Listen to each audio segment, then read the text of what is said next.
Sérgio, como você vê essa transformação aí, falando aí das bibliotecas nesses últimos anos? A biblioteca, apesar do nome biblioteconomia, né, bibliotecas, que faz sempre uma associação a livros físicos, a referências físicas, ela está numa transformação digital, assim, exponencial. Então, o mundo digital hoje cobriu totalmente a área da biblioteconomia. A gente pode dizer que é uma transformação arrojada, né? Ela vem de uma agressividade no sentido de rapidez por conta das tendências do mundo, né? Então, realmente, são transformações desafiadoras. Certo. E me conta, quais são as tendências, aí, as tendências emergentes que moldarão a biblioteca e a biblioteconomia nas próximas décadas? Isso, falando do ensino superior, que tem um impacto direto nas bibliotecas de ensino superior, as grandes tendências são as novas gerações chegando hoje na universidade.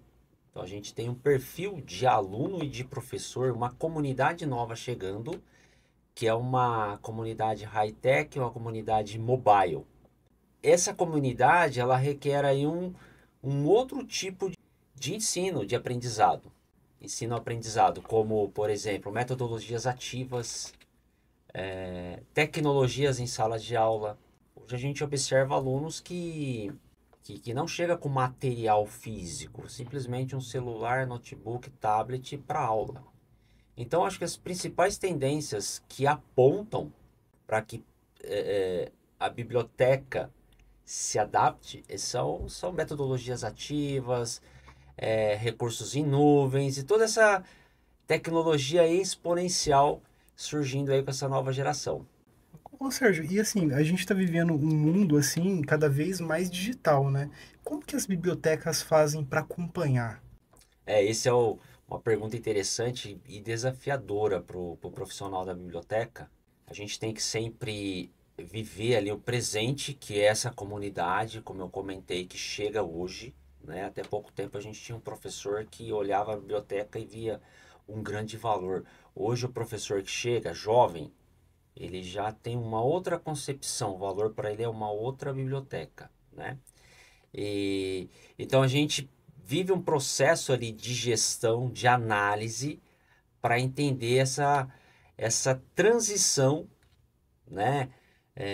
Em alguns casos e até também o formato híbrido, porque a gente tem a comunidade que prefere o livro, tem a comunidade que prefere o digital, então precisa, numa visão estratégica de gestão, equalizar. Fazer essa equalização entre o físico e o digital. Até porque nós temos hoje as avaliações institucionais. E elas ainda têm uns critérios de físico e digital. Então, o nosso desafio é realmente equalizar. Assinar a base de dados, trabalhar a curadoria de acesso aberto, né, focado em e-book.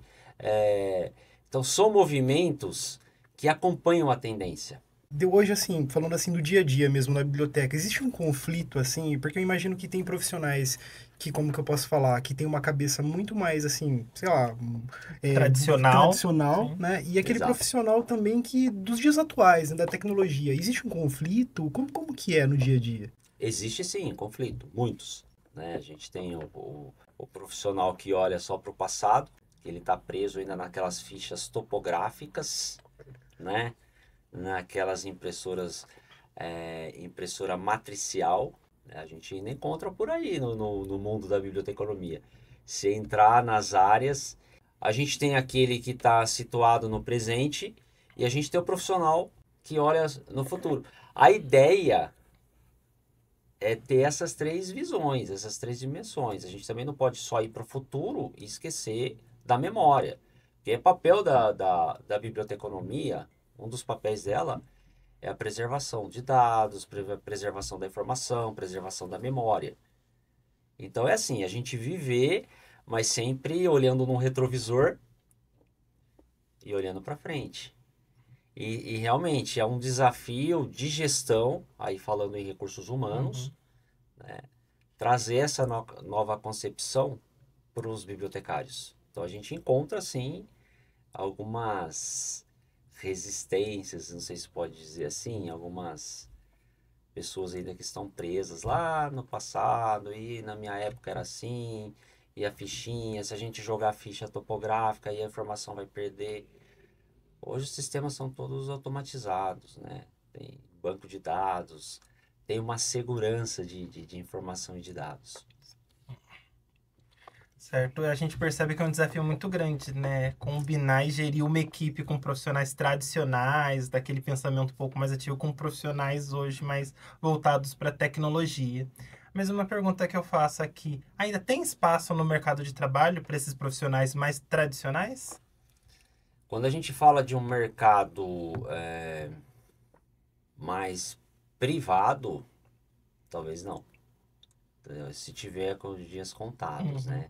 A gente precisa realmente olhar no para-brisa e ir para frente, porque essa tendência ela requer uma agilidade.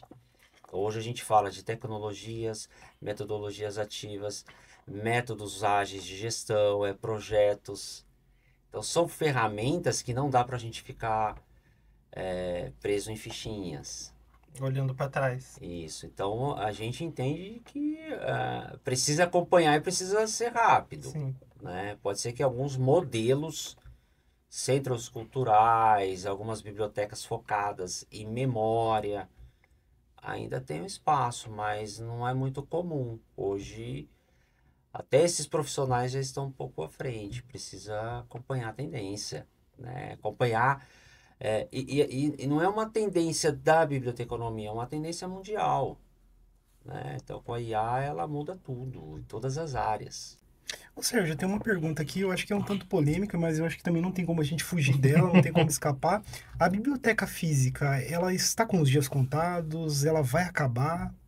Olha, essa é realmente uma pergunta polêmica, não tem uma resposta. O que a gente tem são sinalizações. Nós temos sinalizações e com foco em tendências. A tendências é que ela vem diminuindo. Acabar, enquanto tiverem pessoas que gostam de memória do livro físico, não acaba, mas a gente entende uma diminuição.